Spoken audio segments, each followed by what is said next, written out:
加拿大外交部长商鹏飞11月16日重申，加拿大对中国在东突厥省破坏维吾尔穆斯林的行为表示严重关切，但他没有像加拿大常驻联合国代表李博那样称其为种族灭绝。商鹏飞星期一在渥太华参加内阁会议后对记者说，加拿大对北京对待少数民族的态度严重关切，并指出加方过去有关这一问题的公开声明。他说，我已经私下和公开向中国外长提出了这个问题，我将继续这样做。上个月，加拿大国会众议院国际人权小组委员会在一份报告中得出结论说，中国当局对维吾尔人的待遇是种族灭绝。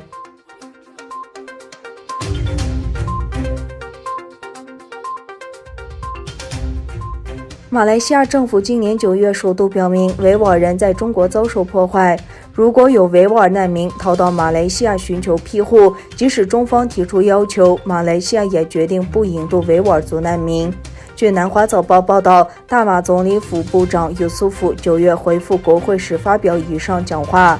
南华早报15日引述乔华盛顿大学一名教授指出，马来西亚政府决定不引渡维吾尔族难民的举措很可能激怒北京，但却是负责任的做法。美国乔治华盛顿大学国际发展学教授罗伯茨就此认为，大马通过这项行动摆出重要姿态，这是很多其他国家，包括印尼和泰国都不愿采取的态度。他并表示，这很可能激怒北京，但却是负责任的做法。美国智库卡托研究所高级研究员、土耳其知名作家阿克约尔指出，虽然中共对维吾尔族的破坏近年有增无减，许多穆斯林国家领袖出于对中共的友谊对此视而不见，但大马的立场象征一个起点，标志着大多穆斯林国家也将开始采取行动，保护维吾尔族人免于遭受中共的怒火。马来西亚的举动导致一些维吾尔族人向东南亚穆斯林国家寻求难民资格。罗伯茨指出，这很可能激怒北京，但却是负责任的做法。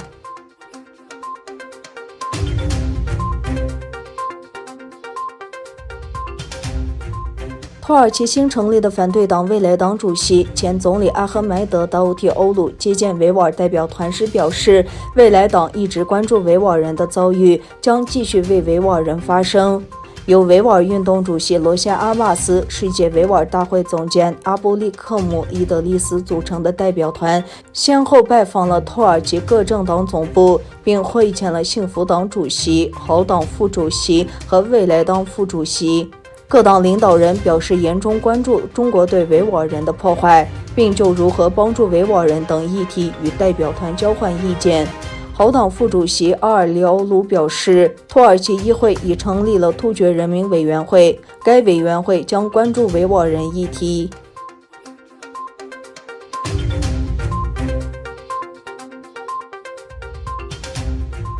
由于中国和俄罗斯等坚持使用吨为单位来计算精炼石油，且联合国内部统合吨的换算与计算妥协方案已经拖了3年，仍不见显著成效，联合国对朝制裁11月17日星期二再次遇阻。德国作为目前制裁委员会主席国，表示了极大不满。德国驻联合国大使豪兹根表在一场柏林要求举行的安理会闭门会议之后抱怨称，截至目前，俄罗斯和中国仍然没有开始使用桶为单位来撰写提交给制裁委员会的报告。他表示，这应该不是一个难解决的问题，但很显然，中俄双方代表团都在政治利用这一问题。2017年，联合国安理会通过了对朝鲜制裁决议，确定以每年50万桶精炼石油为上限，来限制朝鲜进口该产品，以此迫使朝鲜停止其核武器和弹道导弹开发计划。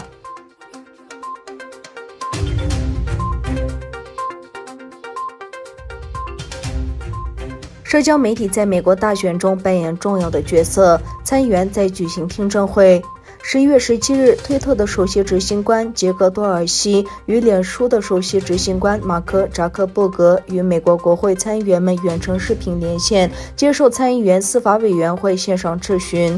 共和党参议员指责这些平台系统性针对现任总统特朗普以及保守派人士的言论。共和党议员尤其提及了推特屏蔽《纽约邮报》有关拜登腐败的报道等行为。多尔西在表示，推特在屏蔽《纽约邮报》有关拜登和他的儿子与乌克兰关系的内容上犯了一个错误。针对标注特朗普推特问题，推特首席执行官表示，标注特朗普有关选举的推文时进行了广泛的评估。